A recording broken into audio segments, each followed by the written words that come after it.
The biggest lie again is believing that God is too far from you. Is to believing that God is too far from you. A lot of people has believed that God is too far, that they actually had to fend for themselves when they are going through trials. Like, for an example, people that are grieving or people that are heartbroken, they go out, and have to fend for themselves. They have to, go and look for other gods.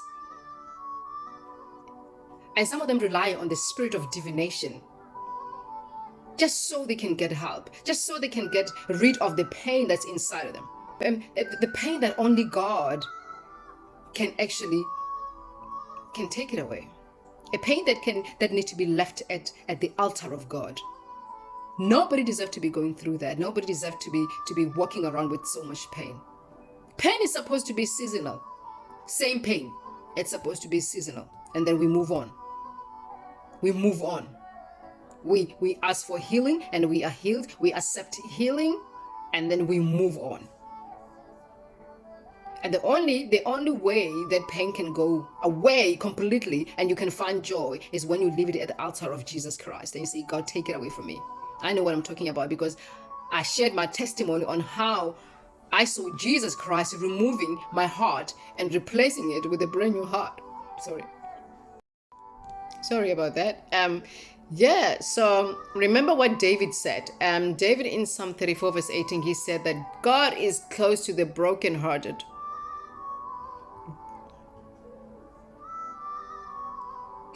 God is close to the brokenhearted.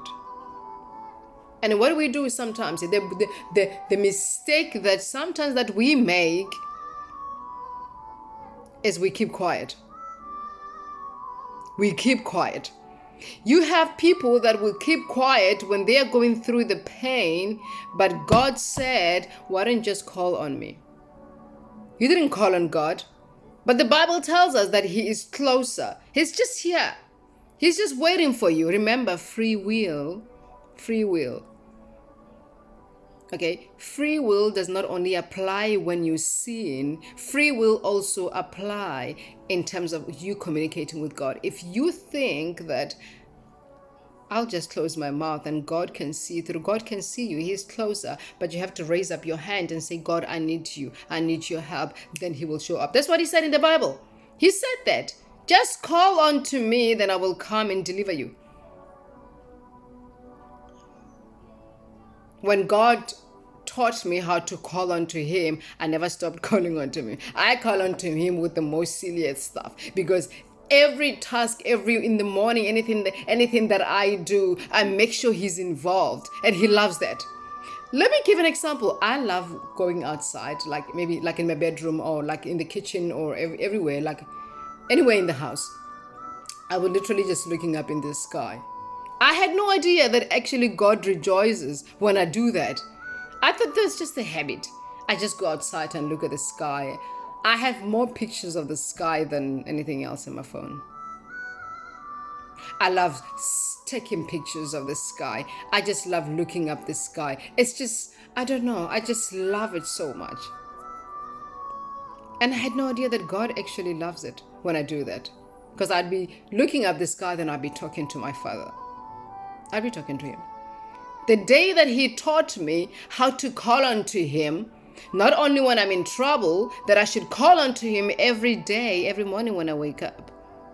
When I'm driving, I should be calling to Him. He'll be there. Because we always tend to ask questions. God, where were you when I was going through the abuse? God, where were you when I was being mistreated at work? God, where were you when the church rejected me? God, where were you when my mother died, my husband died, my child died? But the question is, did you call out to Him? We can ask the same question about the children of Israel that they were in slavery. Remember, God made a covenant with their forefathers. And we can say that where was God when they were going through what they were going through? Did they call unto God? No, they did not. They were busy worshiping other gods. God is a loving Father and free will again. They were doing what they were doing at their own time.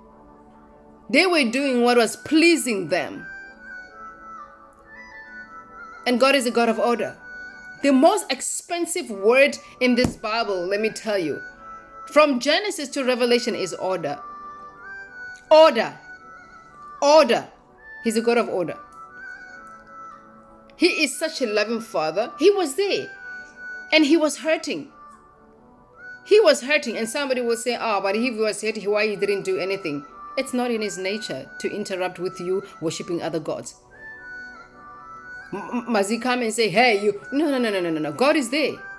He is there. He is there. He's waiting for you to finish with this divination. He's waiting for you to finish with the palm reading, with the mediums, with all the witchcraft, with the spirit of divination. When you're done with the spirit of divination, then you can focus on the Holy Spirit. You see now, when you talk about the Holy Spirit, that's where God entered the church. Like, yes, I'm here now. Let's get to work. So the children of Israel called unto him and say, God, come and deliver us. Didn't he come?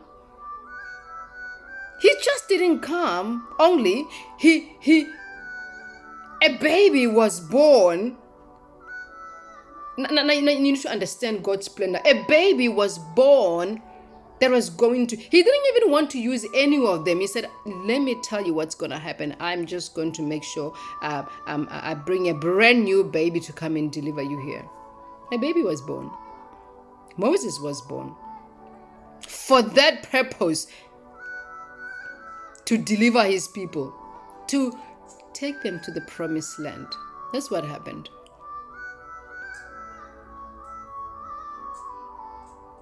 So today, I just want to encourage you to call unto him. You know what? If anybody else has told you that you went too far for God to forgive you, it's a lie. If anybody has told you that there are certain individuals that can only be used by God, I want you to remember Apostle Paul. Apostle Paul was a man who was very zealous of what he was doing. You know what he was doing before he was called Paul? His name was Saul. Saul used to persecute Christians. He used to do that. But one day on his way to Damascus, something happened. Jesus Christ called him and said, Saul, Saul, why are you persecuting me? From that day, he gave his life to Jesus Christ. Now, the same man that used to destroy the church, that used to destroy Christians, is now building the church. Listen, I just want to let you know that it is a lie. It's just it's one of the tactics of the enemy to make you believe that you've gone too far, that God cannot deliver you. I don't know what hole you are in right now. It doesn't matter. Be on your knees and call unto Jesus Christ. He's going to come and deliver you. He will. He will. The kingdom belongs to everybody. The kingdom doesn't belong to those who have titles. The kingdom doesn't belong to the good people. The kingdom belongs to the obedient people. Once you call unto God and hold him like this, like hold him tight. Oh my goodness.